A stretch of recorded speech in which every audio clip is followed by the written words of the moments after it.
American public में भी जो यानी हफ्ते दर हफ्ते ये देखा जा रहा है कि दो चीज़ें हो रही है। एक तो इस युद्ध के लिए जो सपोर्ट है वो बिल्कुल गिरता जा रहा है। पहले 29-30% होता भी था, अब ये और घट के करीब 22-24% तक पहुंच चुका है।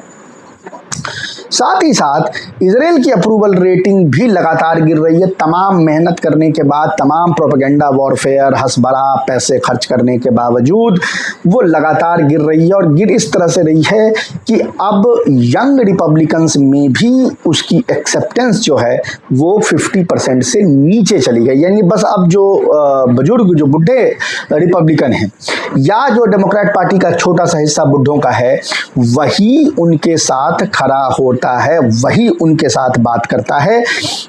जबकि एक पूरा का पूरा एक स्वीपिंग हमने चेंज अमेरिकन यहूदी यानी यहूदियों के प्रति और इजराइल के प्रति, साथ ही साथ अमेरिकी यहूदियों में भी हमने वो चेंजेस देखी है। इनफैक्ट एक चीज़ जो बड़ी हिलेरियस सी है वो ये है कि ये पता चला कि डेमोक्रेट पार्टी को वोट करने वाले यहूदियों में जो यानी वो यहूदी जो डेमोक्रेट पार्टी को वोट करते हैं, उसमें ज़ोहरान ममदानी की एक्सेप्टेंस बेंजामिन नेतन्याहू से ज़्यादा है।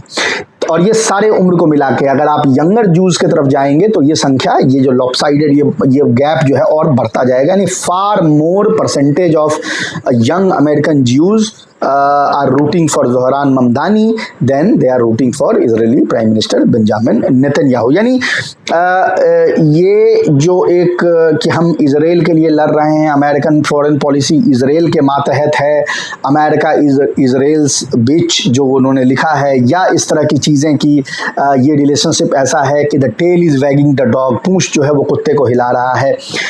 ये तमाम जो सेंटिमेंट्स थे ये बड़ी तेज़ी से अभी हमने देखे कि सिविलियंस में परमिएट किया इन्होंने सबसे पहले, और अब धीरे धीरे ये मिलिट्री में परमिएट कर गई है। मिलिट्री के जो हालत है अमेरिका के, अगर ये सेंटिमेंट फर्दर होल्ड करती है, यानी फर्दर लोग मारे जाते हैं मिलिट्री में, ये जंग और चलती है, तो फिर आप देखेंगे कि ये रीजन हो सकता है जिसके कारण अमेरिकी सेना में गदर की स्थिति उत्पन्न हो जाए। जैसा मैंने कहा, मिलियन म्यूटिनीज ऑलरेडी हो रही हैं, लेकिन क्या ये कलेक्टिव म्यूटिनी में तब्दील होगी, देखा जाएगा।